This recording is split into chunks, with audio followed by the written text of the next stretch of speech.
Hello, everybody. What's up? Welcome back to the Dugout Talk podcast. We are back with another pod this week. We are officially back on track with the pod. And today's topic, as you've seen from the title, is the Atlanta Braves have not lost a series yet this year. Now, look, I know I'm a Braves fan. You're really like, wow, this is just some crazy Braves bias. I would talk about this if this were any team, because what we're talking about today is a team who last year was in a pretty similar set of circumstances at this point of the year, but was 0-8 to start the season, right? They were the last team to win a game, and now the Atlanta Braves in 2026 are the last team to have not lost a series, right? So just a complete 180 from where they were a year ago, when circumstantially they're not too different off.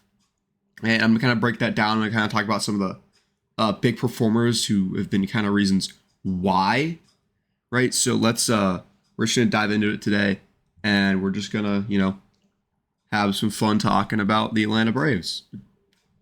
So obviously, to start here, they are 12-7. They are currently atop the NL East. Not a single team in the NL East currently holds a winning record, which is honestly quite shocking. Look, it's really just the Phillies and Mets are getting off to slow starts, and the Marlins came into play in Atlanta with, I believe, a perfect 500 record, and then Atlanta won that series. So, I've got the baseball reference pulled up because we're just going to kind of go through some players that, have been crucial in this. But I'd like to start out, I said a team that's in a similar position to last year. And what I mean by that is that they are still not a very healthy team. And they are still, again, missing Jurickson Profar, right? Jurickson Profar got suspended super early into the year, and boom, he's gone for 80 games. And even if they are in a position to be in the playoffs, he's not allowed to play in the playoffs when he comes back, right? So this year, he's now suspended for a full 160 games. He's gone for the whole year, right? So no Jurickson Profar. So you already just eliminated your third best outfielder. Unfortunately, who's probably inevitably going to be a platoon guy, but at the end, that was probably the truth. He probably wasn't going to be an everyday starter, just because you look at all the platoon guys they did go out and get. But point is, you probably see Ronald Acuna Jr. as an everyday starter, but maybe you pull him out of right field, let him DH some days. You now no longer have Marcell Ozuna, who's like a perma DH and is also the only consistent offensive piece you have. So that also helps. They have flexibility there. If they need to just say, hey, take a break from the field, just DH today, they can do that, especially I think with Ronald. So there definitely probably was me some moving outfield pieces. But he's definitely, I would have said, the third best outfielder on that roster when you have Ronald Acuna Jr. and then Michael Harris. But then you go and look at that injured list.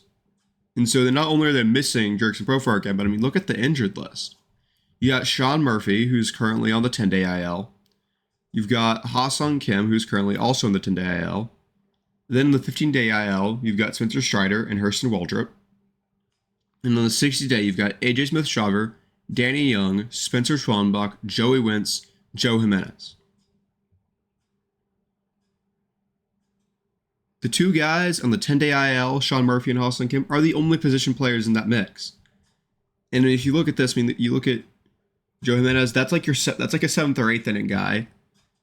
Spencer Schwannbach is a starter. Smith-Shawver has started before. He would probably theoretically be used as a starter when fully healthy. Hurston Waldrop has been used as a starter, and Spencer Strider obviously is a starter.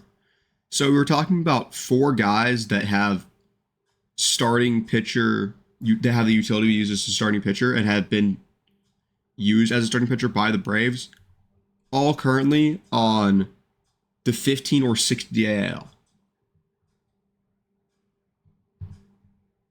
Now, granted, I would say the rotation that the Braves are currently sending out there is not bad whatsoever.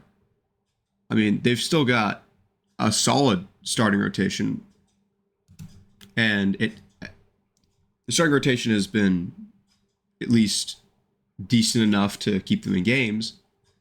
But you're talking about a team that is missing Sean Murphy, who has struggled the last couple of years, but I think people would still say is probably in the upper tier, maybe not the top tier of catchers in baseball, but probably still in the upper tier of catchers in baseball. You're missing Ha-Seong Kim, who, of course, finally gave you stability at shortstop.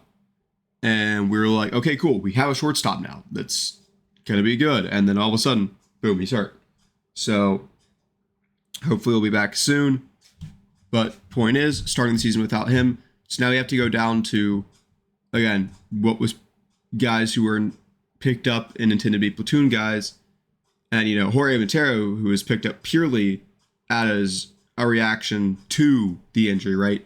The Braves only picked up Jorge Mateo because of the Ha-Seong Kim injury. So we just have stuff like that.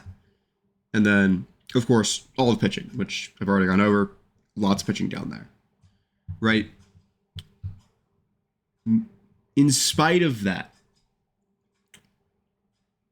the Braves are 12-7 and have not lost a series. And that's up to a couple of factors. Number one, currently leading the team in wins above replacement so far this year, Matt Olson. Matt Olson has looked phenomenal this year. He's already hit 5 bombs. He's already batted in 14 runs. Right? He's batting just shy of 300. He's slugging. His OPS is just short of 1,000. Right? He has just been playing great. And again, he's just doing this while just playing every single game at first base like he's been doing for the Braves since he came to the Braves. Right? The longest active games played streak in MLB. 1.1 wins above replacement. He has been great. I think it's finally time to throw out odd year Matt Olson theory. Also, by the way, apparently his performance so far this season has allowed him to break the 40 WAR mark. He did break 40 WAR this year, so good for Matt Olson. For those of you who have never heard odd year Matt Olson theory, basically every single odd year he has performed better than the previous even year. That has held true literally every year. He's only actually outperformed a odd year in the following. Wait. The only time his odd year performance has ever been improved upon in the following even year was 2017 to 2018, when he went from 2.9 to 4.0 wins above replacement, right? So basically, he just has these like staggering years. The thing is like, for the most part, in his years where, he is like in the even years where he theoretically is like, cool. He's not bad. 2024, 3.9 wins. 22, 3.3 wins. So like, he's not bad. He's just better in, years like 2023 where he had 7.5. Right? He finished 4th in MVP voting. So, odd year Matt Olson theory, for those of you who didn't know, off to a good start. 19 games in, he's already put up a full win. Looking to maybe dash the even year numbers. His even year record is 4 wins above replacement. That was back in 2018. So he's looking like he might break that. So he might about to have the best even year of his career. But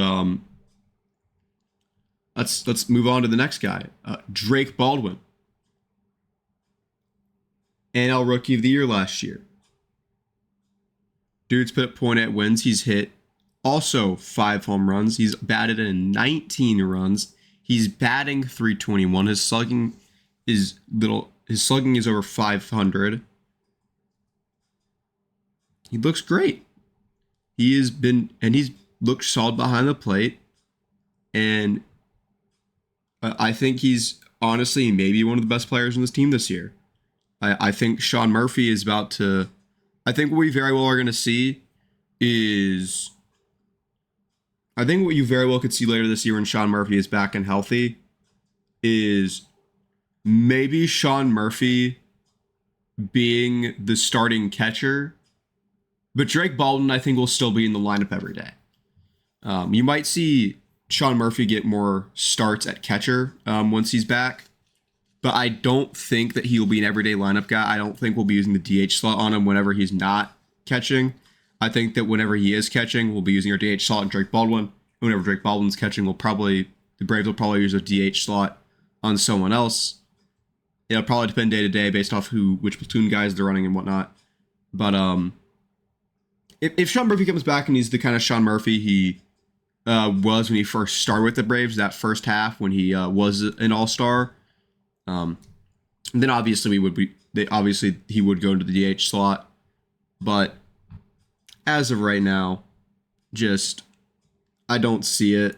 I don't think a lot of people see it. I think a lot of people see him more as getting traded, and maybe he gets traded and does good somewhere else. I'd be fine with that because he's just not been doing it in Atlanta. I'd like to see him do it in Atlanta again because he was really quite a lot of fun to watch. But we'll just have to see. Time will tell. Next, Ozzy Albies. We have not done a pod. We have not done a Dugout Talk show yet. Again, like I said, working on that. But for those of you guys who have seen the old Dugout Talk podcast, you know that sitting behind me is a picture or a little display of Ozzy Albies, one of my favorite players on the Braves. Just overall, he's not the best player on the Braves, but I love Ozzy Albies. He's just a very, very fun guy. He's looked great. Batting 288, slugging 466, an OPS 803. He just looks good again. He's been riddled with injuries recently. He's looked kind of This year, he looks really quite good. And again, just a reminder, switch hitter. I could probably go and look at the stats. I might have to go and look at the stats to see if he's batting good on both sides of the plate. But I don't think that matters too much to me. He just still has overall looked good. And, of course, the one that I think people expect probably the least. I think saying a Drake Baldwin, Matt Olson, and Ozzy Albies would be like three really good players in the Braves and being some of their top three players. I don't think that would have come as too big of a surprise to anybody. I think the one that would have really shocked people is, of course, Mauricio Dubon, who has put up 0.9 wins above replacement in just 18 games. So he hasn't even played every game. It's all but one, but still. He hasn't even played every game for the team. And he's currently batting .333 and slugging .515. And he has played 4 positions this year. They've sent him out to short. They've sent him out to third base. He's gone to left field and center field. So he has been a really good utility guy. He's also been hitting the ball pretty well for the Braves.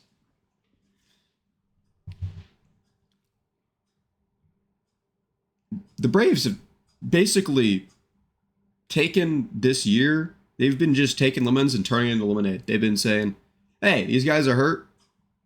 It's just been next man up this year. And it's something that I don't think we've seen from the Braves the last couple of years, where really guys get hurt and it's kind of just like the next man up is not too exciting. And I remember a time when that was different a few years ago, but the last couple of years there's just been so many injuries that it's like, okay, well, now next man up was in Double-A to start the year, right? And then he got pulled up to Triple-A because, well, another guy at Triple-A got pulled up, and we just wanted to see him at Triple-A and whatnot. It's like, oh, well, now he needs to go to the Vicks, right? Because 2 more injuries or whatever, right? So, but they took that, and we had a guy who probably was, again, going to be a platoon player, was not going to start a lot of games. Now he's making a case for himself to consistently be in the lineup, even when Ha-Seong Kim is back healthy. Then, of course, we have, And just continuing the list of the players who have put up the most wins, right? Wins above replacement so far this year. Dominic Smith, a guy who when I saw him, I was like, I didn't even know we had this guy because he just kind of got signed super under the radar, super low key, and then dude delivers an extremely exciting walk-off ball, right? Walk-off grand slam off the Royals. That was so much fun to watch. Dude just unloaded on that baseball. It was instant from just the way he swung the bat that baseball was never coming back. Excellent time to watch. At some point we will probably have to do some sort of a Dugout Talk like live stream with a couple of guys. Maybe later in the season where we just watch some baseball games, just live react and just talk to some of you guys. I know there's some of you guys out there that are listening and would be interested in that. And furthermore, I'd like to emphasize that the list I just gave you, right? When you think about probably theoretically the top 3 Brave position players entering the season, the names that would probably come to mind of the people who you have the expectations to be the 3 best players on this team are Matt Olson, Ronald Acuna Jr., Austin Riley. Probably in the order of Acuna, Olson, Riley. Acuna and Riley have gotten off to a slow start. They haven't been bad. They've been decent. They are at least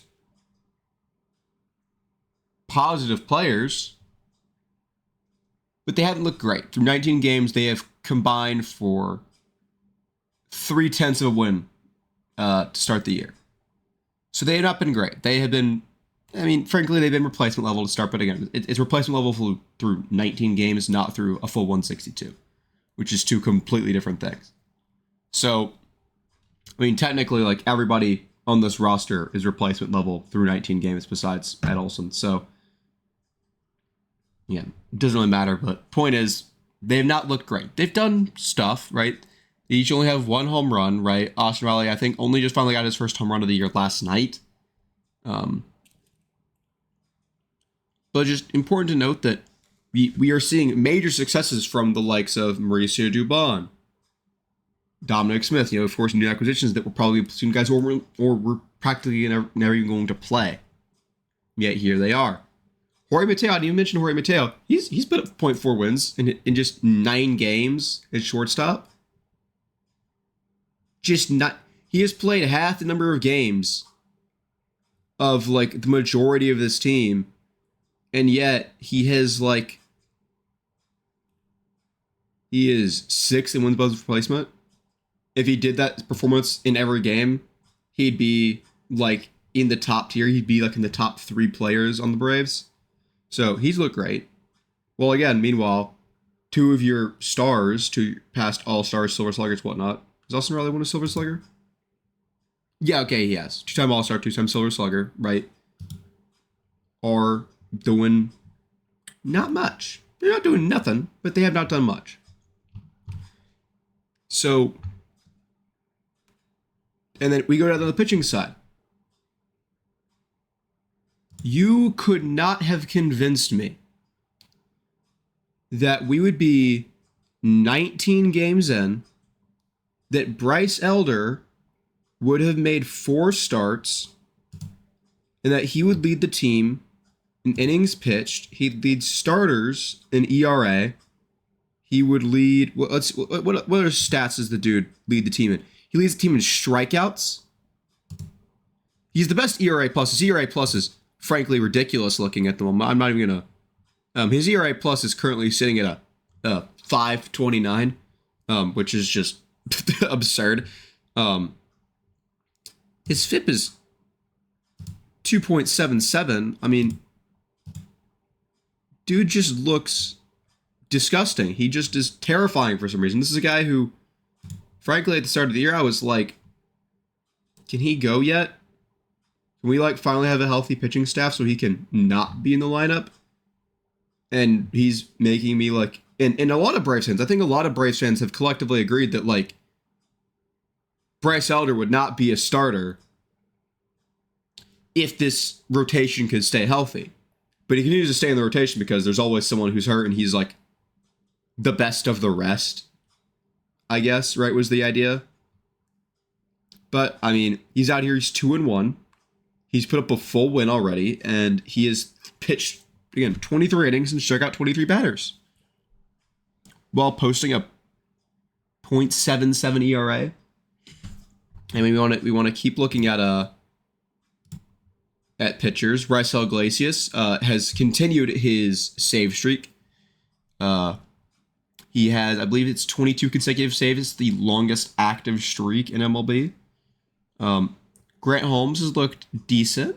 3.3 ERA in 4 starts. Lopez has got a 2.18 ERA through 4 starts. And Chris Sale has got a 3.27 ERA also through 4 starts. Also, I'd like to mention that all of those starters have all pitched over 20 innings. Meaning that every single one of the Brave starters has been averaging over 5 innings a start. And in today's game, that's helpful. I'd like it to be more, but that's just the state of the game, right? If you were just consistently getting 5 innings out of your starters, that's about what we're asking for. Because now we have really, really big bullpens. Bullpens also look pretty solid. Dylan Lee's look good. Robert Suarez has looked good. I do still think Robert Suarez will be the closer by the end of the year. But Raisel Iglesias has looked quite strong. I think it's helping that we are pitching him exclusively in save situations and not these other situations where he will just inevitably blow it because it's not a save. It's just such an odd thing about closers. It's just such an odd thing. It's like you are a closer. You are really, really good. You can just you can shut guys down when the game is close and the pressure's on. The second the pressure's off, they just all suck. I think that's a really, really funny thing that closers do. Because it's not just Raisel Iglesias. It's a lot of closers. There's some that can not suck, but there's a lot that just suck whenever they have no pressure on. So, anyways, that's my thoughts on the Braves. Again, just to kind of summarize it, and again, just as a reminder of why this is not Braves bias. This is just like, this is incredible. We're talking about a team that last year started the year with also a lot of injuries, right? I mean, Ronald Acuna Jr. or is this? Yeah, this was last year. Yeah. Ronald Acuna Jr. and Spencer Strider started the year on the IL last year, right? Spencer Strider was coming off of Tommy John in 24, and Ronald Acuna was coming off of his second ACL injury, right? And they hadn't done a whole lot in the offseason, and they looked like a decent team, but they were going to struggle until they were probably going to struggle until Strider and Acuna were back, and they struggled deeply, and they kept struggling even after they were back, and then there was more injuries, right? It was a very, very bad year, and they started the year I think 0-8, right? Season was felt over from very early on. And then meanwhile, a year later, terrible is just the wrong word. Then a whole year later, it's the completely opposite story. They are in a lot of those same situations. Jurickson Profar, once again, is, suspended.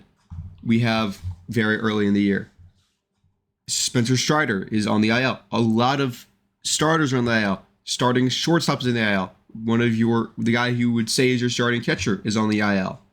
You have a bunch of starting pitchers on the IL. You have maybe your 7th or 8th inning setup guy on the IL, right?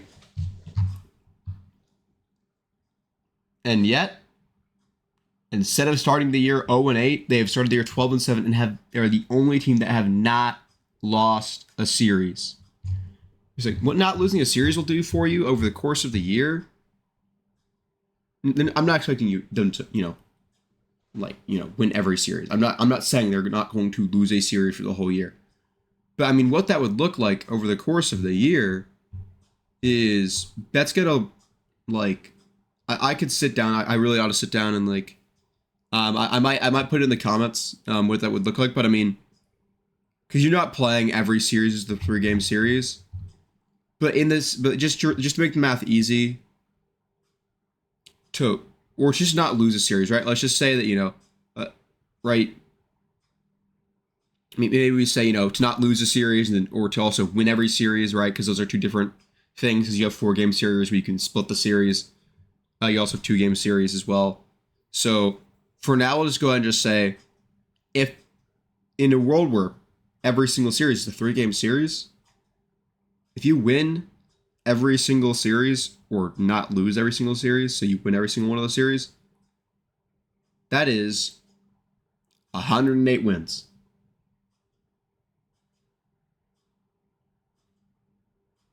That's almost guaranteed to be the best team in the league. Not saying they're going to win 108 games. I think that they're going to maybe scratch 100 at best. What I'm saying is we're talking about a team who is, thus far through the year, looked quite strong. Because, if we go and look at the standings, right?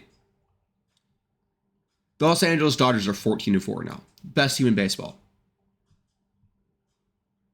I don't think they're going to continue winning 78% of their games. Why? Because that's just not the way baseball is. They will get into slumps. They will just have bad series. They will also, not be playing their absolute best guys every single day. The advantage the Dodgers have is they don't have to play their best guys every single day. They can give them days off because they have enough depth to do so. But anyways, those are just my thoughts. Very excited as a Braves fan to see it, but I think it would be an interesting topic. Regardless, let me know what you guys think. Like I said, I will go and sit down and do the math of what it would look like for a team to win every series and also to do the bare minimum to win every series, so that taking a loss where they can in each series. So that would be I'm going to sit down and do the math for what happened if every single even numbered game of series got split, and then you went 2-1 every 3 game, and then I'm also going to sit down and do if you went 2-0 in every 2 game, 3-1 every 4 game, and then 2-1 every 3 game series. If you followed that, good for you. But yeah, I'm going to continue looking for topics to do. Anyways, very, very excited for this year. Anyways, I will catch you guys hopefully with one more over the weekend. Probably record that Friday. Anyways, enjoy another fantastic weekend of baseball. If I don't get you before then, thanks for listening.